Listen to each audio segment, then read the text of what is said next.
Myanmar की सेना को रूसी सुखोई 30 फाइटर जेट मिले तो चाइना को टेंशन होनी शुरू हो गई। क्यों, जानेंगे दोस्त पुतिन ने जिनपिंग को टेंशन क्यों दे दिया है। तो वहीं दूसरी तरफ पाकिस्तान को लेकर वैसे तो बड़ी बड़ी बातें हो रही थी, लेकिन अचानक से पैसा क्यों रोक दिया है चाइना ने। जियोपॉलिटिक्स में बहुत कुछ चल रहा है, हमेशा की तरह जानने को मिलेगा बहुत कुछ। आइए जानते हैं इन खबरों को विस्तार से। म्यांमार की सेना के साथ रूस के बढ़ते रक्षा संबंधों ने चीन को परेशान कर दिया है। उसे अपने पड़ोस में अपना असर खोने का डर सताने लगा है। हाल ही में म्यांमार के सैन्य शासन को रूस से 6 सुखोई 30 लड़ाकू विमानों की सप्लाई हासिल हुई। इस डिलीवरी से चीन टेंशन में है। म्यांमार की वायुसेना के लिए रूस से 6 सुखोई विमानों की डिलीवरी ऐसे समय में हुई है जब चीन के JF-17 थंडर फाइटर जेट को बड़ी तकनीकी समस्या का सामना करना पड़ रहा है। म्यांमार की वायुसेना ने साल 2018 में $40 करोड़ के कॉन्ट्रैक्ट के साथ रूसी लड़ाकू विमानों का अधिग्रहण किया है। इन विमानों को 15 दिसंबर 2024 को मांडले में मिक्टिला एयरबेस पर कमीशन किया गया। रूस के उप रक्षा मंत्री ने कहा कि सुखोई 30 लड़ाकू विमान म्यांमार वायुसेना के प्राथमिक विमान के रूप में काम करेंगे ताकि देश की क्षेत्रीय अखंडता की रक्षा की जा सके और आतंकी खतरों का मुकाबला किया जा सके। म्यांमार को रूस से ये विमान तब हासिल हुए हैं जब देश एक बड़े गृह युद्ध में फंसा हुआ है। 2021 में सैन्य तख्तापलट के खिलाफ देश में अलग अलग जातीय समूहों ने संघर्ष छेड़ रखा है। इन समूहों को बड़ी सफलता मिली है, जिनमें अराकान आर्मी भी शामिल है,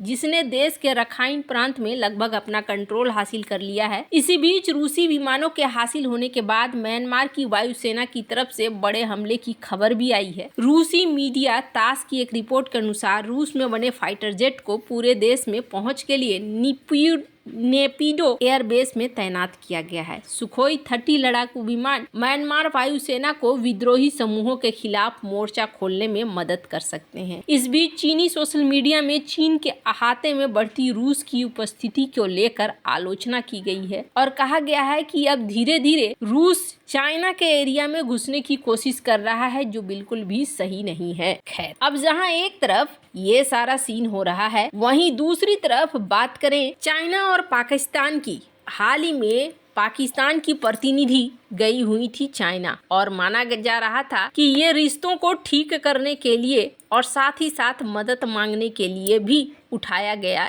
एक कदम है। स्क्रीन पर आप देख सकते हैं, ministry of foreign affairs the people of republic China ने इसे शेयर किया, जिसमें vice foreign minister Sun Weidong और पाकिस्तानी फॉरेन सेक्रेटरी अमना बलूच ये 4th राउंड की बातचीत कर रही हैं। माना जा रहा है कि चाइना की मदद इस वक्त पाकिस्तान को चाहिए। क्यों चाहिए? क्योंकि ये अमेरिका से परेशान हो गया है। अमेरिका ने जिस तरीके से परमाणु मिसाइलों पर प्रतिबंध लगाया है, इसे लेकर भी माना जा रहा है कि ये दौड़ रहा है। पाकिस्तान ने इन प्रतिबंधों पर कड़ी आपत्ति जताई थी और इसे दुर्भाग्यपूर्ण बताया था। अमेरिकी प्रतिबंधों की घोषणा के बाद इस्लामाबाद से की गई बयानबाजी ने एक चीज साबित कर दिया था कि परमाणु और मिसाइल क्षमता को बढ़ाने के लिए ये बेताब है। वो ऐसी क्षमता को कम करने के अमेरिकी प्रयासों का विरोध करेगा। एक्सपर्ट का मानना है कि अगर ऐसा ही चलता रहा तो अब धीरे धीरे ये चाइना की तरफ जाएगा। भारत को अपना दुश्मन मानने वाला पाकिस्तान अमेरिकी प्रतिबंधों को एक बाधा के रूप में देखता है। पाकिस्तान के अंदर इन प्रतिबंधों को लेकर नाराजगी है और इसकी तुलना अमेरिका के नई दिल्ली से बढ़ती साझेदारी से की जाती है। हाल के सालों में अमेरिका और भारत के बीच रक्षा और रणनीतिक साझेदारी नई ऊंचाइयों पर पहुंची है। भारत को एडवांस अमेरिकी रक्षा टेक्नोलॉजी तक अधिक पहुंच हासिल हुई है। अमेरिकी परमाणु वैज्ञानिकों की रिपोर्ट के अनुसार भारत अमेरिका की दोस्ती से पाकिस्तान परेशान है। ऐसे में बहुत संभावना है कि वह भारत के सैन्यीकरण का मुकाबला करने के लिए अतिरिक्त कदम उठा सकता है, जिसमें अंतरिक्ष में कार्यक्रम भी शामिल है। ये पाकिस्तान को बड़े व्यास वाले ठोस रॉकेट मोटर्स विकसित करने की दिशा में काम शुरू कर सकता है, जो अंतरिक्ष प्रक्षेपण वाहनों के लिए महत्वपूर्ण है। अगर पाकिस्तान सफलतापूर्वक प्रतिबंधों को टालने में सफल होता है तो इस विचार को बल मिलेगा कि अमेरिकी प्रतिबंध असरदार नहीं है, इसलिए चाइना के साथ वो दोस्ती को बढ़ा रहा है। इसी बीच ये भी कहा गया कि सीपेक 2.0 को फिर से शुरू किया जा सकता है और पाकिस्तान और चाइना के बीच में साझेदारी बन सकती है। लेकिन यहाँ पर देखने को मिल रहा है, बिजनेस रिकॉर्डर ने सूत्रों के हवाले से बताया गया है कि दरअसल एक्सिम बैंक जो कि चाइना का बैंक है वो खफा है। 19 दिसंबर 2024 को चाइना में पाकिस्तान के संघीय योजना मंत्री एहसान इकबाल के साथ बैठक हुई और इस बैठक में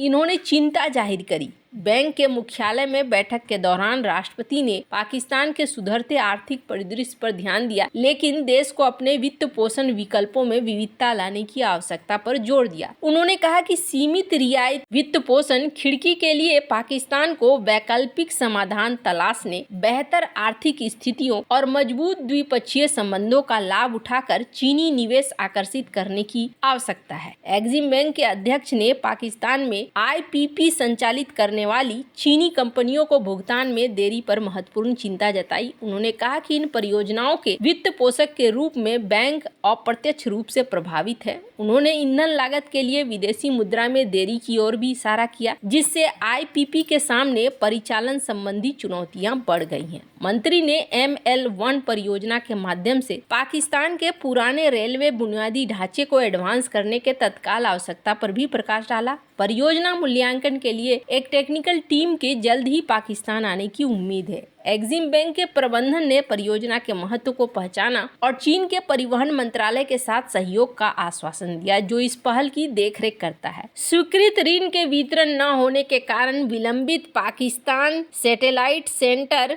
परियोजना पर भी चर्चा की गई। मंत्री ने एक्सिम बैंक से ऋण प्रक्रिया में तेजी लाने का आग्रह किया। हालांकि बैंक ने प्रोजेक्ट के आर्थिक लाभ की कमी के बारे में चिंता जताई, जिससे पाकिस्तान के राजकोषीय स्थिति पर और दबाव पड़ सकता है। चिंताओं के बावजूद एक्सिम बैंक के मैनेजमेंट ने पाकिस्तान के हालिया आर्थिक सुधारों पर संतोष व्यक्त किया और संबंधित चीनी मंत्रालयों के साथ चर्चा को सुविधाजनक बनाने के लिए अपनी प्रतिबद्धता की पुष्टि की। हालांकि बैंक ने पाकिस्तान में से भविष्य की परियोजनाओं में सुचारू सहयोग सुनिश्चित करने के लिए भुगतान चुनौतियों और राजकोषीय चिंताओं को दूर करने का आग्रह किया। योजना मंत्री ने संयुक्त पहलों के आर्थिक प्रभाव को मजबूत करने के लिए चीन के एक्सिम बैंक और हाल ही में चालू हुए पाकिस्तान के एक्सिम बैंक के बीच में सहयोग बढ़ाने का प्रस्ताव रखा है। पर इस बीच कहा जा रहा है, स्क्रीन पर आप एक आर्टिकल देख सकते हैं, एलन मस्क से और चाइना से KP की गवर्नमेंट बात करना चाहती है। क्या खैबर पख्तूनख्वा अब अपना अलग तरीके से चलना चाहता है और ये इंटरनेट क्राइसिस को लेकर बात करना चाहते हैं, जिसमें वो चाहते हैं कि इंटरनेट बहाल हो। इनका कहना है कि यहाँ पर अगर पंजाब की मुख्यमंत्री खुद से जा सकती हैं, तो हम लोग फिर क्यों नहीं चाइना से डायरेक्ट बात कर सकते हैं। वहीं जहाँ एक तरफ ये सब कुछ चल रहा है, दूसरी तरफ स्क्रीन पर न्यूज़ 18 की एक खबर देख रहे हैं, जिसमें ये कहा जा रहा है, इस